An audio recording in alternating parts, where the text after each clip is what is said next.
Mesdames, Messieurs, chers téléspectateurs de la télévision Proximité Web TV, bonjour et bienvenue dans ce plateau spécial, un plateau spécial qui reçoit aujourd'hui Dimitri Bikisa Mibamba, qui n'est autre que le président de l'organisation non gouvernementale ONG OMLEF. Dimitri Bikisa Mibamba, bonjour. Bonjour monsieur. Nous sommes heureux, nous, Proximité Web TV, de vous recevoir pour discuter avec vous d'un sujet plus que jamais d'actualité, à savoir le conflit homme-faune. Vous êtes le président de l'ONG OMLEF. OMLEF, c'est quoi? Quelles sont ses activités? Alors, déjà, je voudrais vous remercier pour l'invite. L'ONG OMLEF est une organisation non gouvernementale qui fait dans la gestion de conflits homme-faune. Elle est pour l'instant basée à Gamba et envisage s'étendre dans tout le pays. Aujourd'hui, nous avons déjà, officieusement, l'ouverture du bureau de Makokou et celui de Libreville. Nous faisons dans la gestion de conflits homme-faune avec pour objectif de favoriser la cohabitation homme-faune tout en garantissant le bien-être de communautés. Alors, ces activités ne sont seulement que celles qui tournent autour de la gestion de conflits homme-faune tout en favorisant cette cohabitation. Et maintenant, est-ce qu'on peut un peu savoir de quels moyens dispose OMLEF, moyens humains, financiers et matériels, pour arriver du mieux qu'elle peut à remplir ses différentes missions? Alors, aujourd'hui, OMLEF compte en son sein près d'une centaine de membres, repartis dans deux provinces du pays, donc dans l'Ogooué-Vindo et aussi dans l'Ogooué maritime, principalement à Makokou et Gamba, où la structure est déjà existante. En plus de ces membres, aujourd'hui, OMLEF bénéficie également du soutien de plusieurs entités qui sont notamment impliquées dans la gestion du conflit homme-faune. Comme toute organisation non gouvernementale, nous vivons d'abord de nos cotisations, mais en plus de cela, de l'apport aussi des personnes, des entités très impliquées dans l'atténuation de ce conflit homme-faune qui ne cesse de faire couler beaucoup d'encre et de salive. Le conflit homme-faune, venons-en maintenant, Monsieur Dimitri Bikisa Mibamba, de quoi découle-t-il en réalité? Alors, effectivement que le conflit homme-faune était un sujet qui n'est pas inconnu de tous. Il appelle au débat tant dans le milieu rural que urbain, allant de dévastation des cultures vivrières, des intrusions des éléphants dans les zones habitées ou encore du braconnage. Il appelle aujourd'hui à une meilleure gestion de la ressource faunique et de sa relation avec les populations. Il est question ici désormais de pouvoir cohabiter, mais également de mettre en place des mécanismes qui favoriseraient cette cohabitation-là. Mais nous avons l'habitude de constater que ce sont les humains qui se plaignent le plus. Vous allez nous dire que ce sont les humains, ils ont la parole, c'est normal qu'ils se plaignent, mais pourquoi les humains sont-ils arrivés à se plaindre assez régulièrement? Les humains qui se plaignent aujourd'hui, ce sont celles qui sont le plus souvent victimes, soit des dévastations de leur culture vivrière, ou encore des intrusions d'éléphants dans les milieux où ils vivent, et aussi ceux-là qui sont en charge de veiller sur la biodiversité, ici quand on veut parler de braconnage. Comme j'ai pour habitude de dire, ici c'est peut-être une façon pour moi de dire que c'est un conflit d'intérêts. Donc c'est clair que si les communautés qui vivent de leur culture vivrière et qui n'ont que cette seule ressource-là pour vivre, et que cette ressource-là, aujourd'hui, est dévastée par les pachydermes, notamment que des plaintes vont toujours être mises à l'endroit de ceux-là qui sont garants des pachydermes. Alors, donc, c'est dans cette optique-là qu'il faut arriver à apaiser les tensions, donc à proposer des choses qui amèneraient toutes les parties qui se plaignent à pouvoir trouver des terrains d'entente. Alors, vous qui travaillez dans ce domaine-là, c'est sûr qu'il vous arrive assez souvent de pondre des rapports qui sont très certainement adressés aux autorités. Que vous répondent-elles? Ben, déjà, il faut rappeler ici que les autorités, donc les dirigeants de la République, sont pleinement impliqués dans la gestion de ce conflit-là. Aujourd'hui, à cause de multiples dévastations dont se plaignent les communautés, on a aujourd'hui par exemple le projet des clôtures électriques qui est en train de s'étendre un peu partout dans le pays. C'est déjà dire à quel point les autorités sont conscients du phénomène qui existe et veulent, dans ce sens-là, pouvoir apporter des solutions qui vont atténuer ce conflit-là. Donc les autorités également n'ont pas forcément seulement besoin d'attendre que nous leur soumettons des rapports, mais elles sont là à pied d'œuvre pour la résolution, sinon l'atténuation de ce conflit. Pensez-vous, Dimitri Bikissa Mibamba, qu'aujourd'hui, plus qu'hier, la cohabitation homme-faune est devenue inévitable? Oui, ça je le pense vraiment et je n'ai pas cessé de le dire toutes les fois que j'ai eu l'occasion de me faire entendre. La cohabitation homme-faune, sinon la coexistence homme-faune est devenue quasi inévitable. Sinon elle est là déjà, elle existe.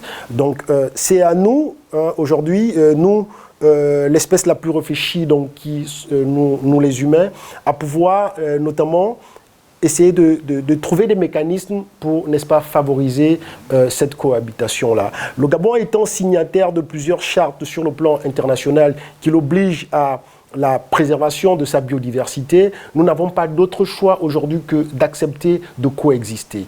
Mais pour que cela se fasse, il faut bien évidemment pouvoir proposer à ces communautés-là qui sont les premières victimes de cette coexistence-là des moyens qui leur permettrait d'être également content de cette cohabitation-là, si on peut se permettre de le dire. Une coexistence qui n'est pas du tout pacifique, hein.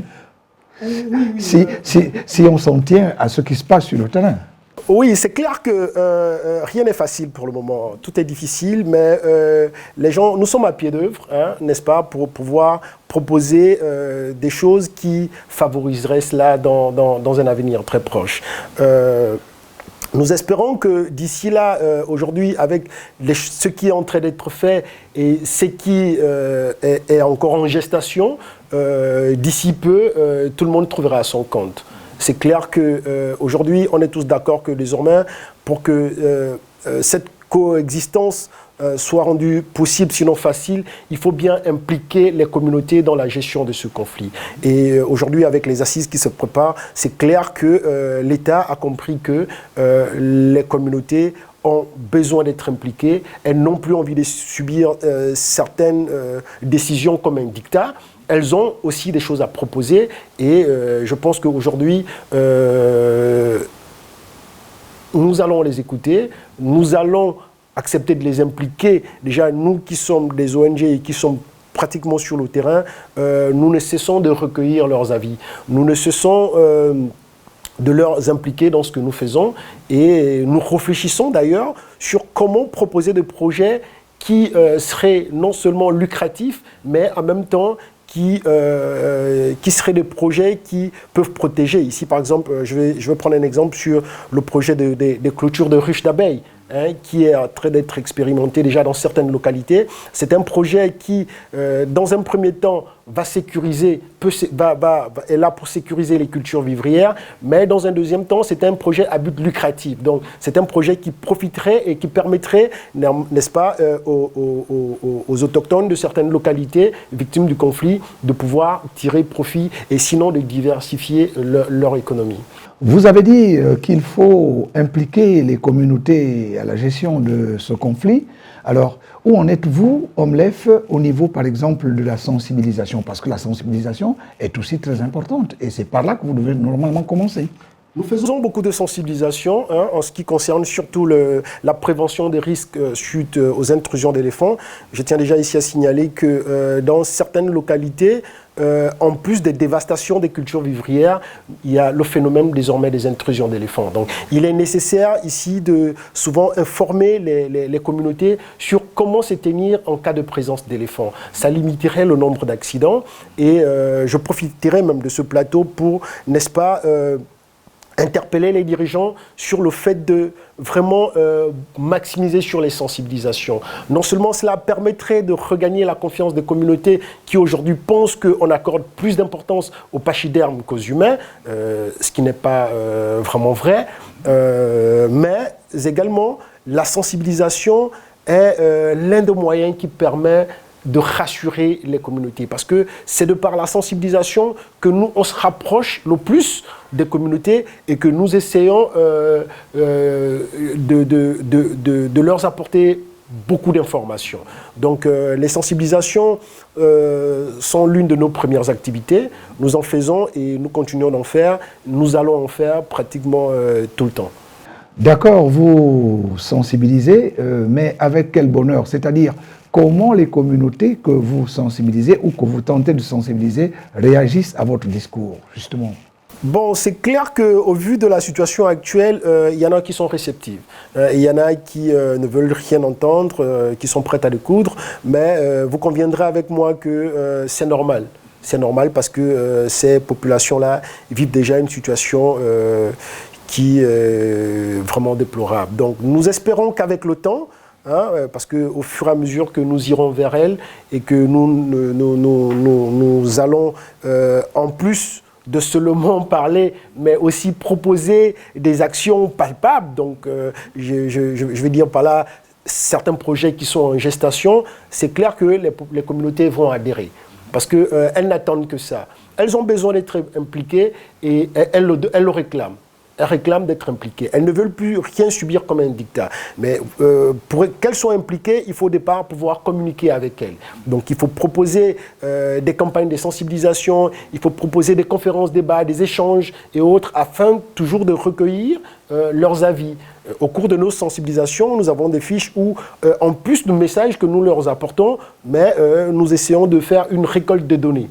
Et cette récolte de données-là est analysée, et puis après, grâce à elle, on essaie de voir qu'est-ce qu'il y a lieu de proposer pour, n'est-ce pas, que l'harmonie revienne. Justement, qu'est-ce qu'il y a lieu de proposer? Il vous est certainement arrivé quelquefois de trouver des populations en train de se plaindre clairement que des éléphants, par exemple, aient dévasté leurs récoltes, leurs plantations. Alors, qu'est-ce que vous, en tant qu'ONG, en tant qu'organisation non gouvernementale, vous tentez d'apporter pour essayer d'apaiser la colère de ces populations? Qu'est-ce que nous on tenterait d'apporter ici? Déjà, il faut dire que nous, membres de l'ONG Homelev, nous sommes tout aussi victimes de ce conflit. Parce que les membres de notre ONG, ce sont des personnes qui vivent dans ces communautés-là, donc qui vivent les dévastations, qui vivent également les intrusions d'éléphants et qui sont les premières victimes de cela. Donc, nous interpellons, au vu des données que nous récoltons, nous ne cessons d'interpeller les dirigeants afin que des décisions soient prises pour, n'est-ce pas, atténuer le conflit. C'est clair qu'aujourd'hui, moi je pense qu'il serait nécessaire de revoir la loi qui permettrait de dédommager. Parce qu'aujourd'hui, les clôtures électriques ne sont pas encore présentes dans tout le pays. Elles ne sont pas encore présentes dans tout le pays et les communautés ne cessent d'être dévastées. Donc chaque année, elles sont, tant que leurs cultures vivrières ne seront pas sécurisées, elles seront toujours dévastées. Donc il y a lieu aujourd'hui de pouvoir introduire dans nos lois un article qui permettrait à tout individu victime d'une dévastation de culture vivrière d'être dédommagé. C'est très important parce qu'il faut rappeler qu'il y a plusieurs communautés qui n'ont que l'agriculture comme seul moyen de survie. Donc si elles sont dévastées, il est tout à fait normal qu'elles puissent être dédommagées. Nous implorons l'État à vraiment à faire en sorte que cette loi puisse exister. C'est l'occasion d'interpeller aussi les messieurs de l'Assemblée nationale de pouvoir pencher là-dessus. Mais ça veut dire que vous interpellez le gouvernement pour que le gouvernement saisisse les deux chambres du Parlement afin que celle-ci se penche sur la question. Effectivement. Il faut que la loi soit écrite, n'est-ce pas? Il faut bien qu'elle soit claire afin que lorsqu'une personne est dédommagée, elle puisse entamer la procédure qui, n'est-ce pas, l'amènerait à être dédommagée. Parce qu'aujourd'hui, depuis plus de 5-6 ans, les communautés se plaignent. Mais pourquoi aujourd'hui le facteur confiance a été interrompu entre l'État et les communautés? C'est parce qu'elles ont longtemps adressé des plaintes aux différentes entités qui sont responsables de cette gestion de conflit, mais n'ont pas eu vraiment gain de cause. Donc c'est l'occasion ici aujourd'hui de dire que l'État devrait vraiment se pencher sur la question. Avant que des projets qui sécuriseraient les cultures vivrières ne soient établis, mais que la question de dédommagement soit vraiment mise en place. Et je profiterai également pour dire que les clôtures électriques, c'est un très bon projet. Moi, je le soutiens. Je suis avec ce projet. Mais qu'il ne se limite pas seulement à être placé et donné aux communautés. Ces populations-là qui, peut-être depuis 5 ans, sont victimes des dévastations de leur culture vivrière, vous leur donnez une clôture électrique qui nécessite d'être entretenue et qui nécessite qu'elles puissent employer de nouvelles méthodes agricoles, alors qu'elles n'ont pas en amont été formées, comment voulez-vous qu'elles s'en sortent? L'État doit au moins, en plus de leur donner cette clôture électrique, mais au moins les accompagner pour la première année. Ça, c'est très nécessaire, parce que ces communautés-là sont dépourvues de moyens financiers.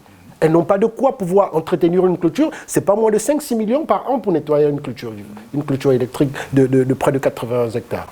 Voilà. Est-ce que selon vous, Dimitri Bikissa Mibamba, la destruction des aires protégées ne participe pas, par exemple, à l'animation de ce conflit homme-faune? Mais effectivement qu'aujourd'hui, l'une des principales causes du conflit, c'est l'augmentation des populations qui a un impact sur la biodiversité, donc la destruction des habitats. C'est ce qui fait en sorte qu'aujourd'hui, les pachydermes reviennent vers nous. Parce que leur habitat a été détruit, ils manquent de nourriture, ils reviennent vers nous en quête de nourriture, en quête des territoires.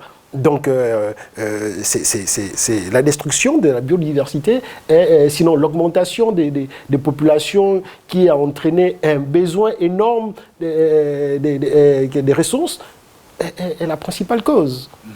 Alors, donc, que vous apportez finalement comme message aux populations que vous rencontrez très régulièrement? C'est l'occasion ici de rappeler mon message, donc dire aux communautés que on travaille, nous réfléchissons sur les différentes méthodes à leur proposer pour atténuer le conflit. OMLEF est en train de nouer des partenariats tant avec des institutions de recherche pour pouvoir vulgariser les méthodes des différents chercheurs qui travaillent sur la question, tant avec des organismes internationaux qui sont prêts à aider sur la mise en place de projets qui vont concourir à atténuer le conflit. Donc les gens sont en train de travailler et nous espérons que d'ici là, les choses iront mieux. Mesdames et messieurs, chers téléspectateurs de la télévision Proximité Web TV, nous étions en compagnie de Dimitri Bikissa Mibamba, qui est le président de l'organisation non gouvernementale ONG OMLEF, qui fait dans la gestion du conflit homme-faune, un sujet qui est plus que jamais d'actualité. Nous vous remercions d'avoir été des nôtres dans le cadre de ce plateau spécial qui s'achève. Merci et à très bientôt.